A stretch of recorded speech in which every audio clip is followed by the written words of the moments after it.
Need cash fast but only have Chime? Let's explore your options for getting a payday loan with Chime, covering what's possible, what to watch out for, and some smart alternatives. First things first, Chime isn't a traditional lender, so they don't directly offer payday loans. However, their Spot feature might be an option. Spot lets you overdraft your account up to a certain limit without fees, usually starting at $20 and potentially increasing over time.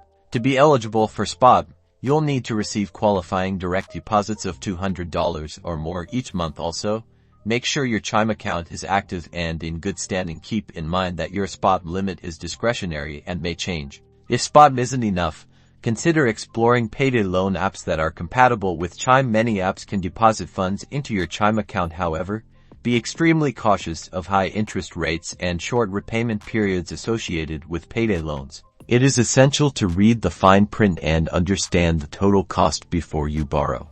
Before resorting to a payday loan, explore other options. Credit unions often offer small dollar loans with more favorable terms. You could also look into paycheck advance apps like Earnin or Dave, which may offer fee-based early access to your earned wages. Managing your finances carefully and planning ahead is always the best strategy. Building an emergency fund, even a small one, can help you avoid the need for payday loans altogether. Thanks for watching, and good luck.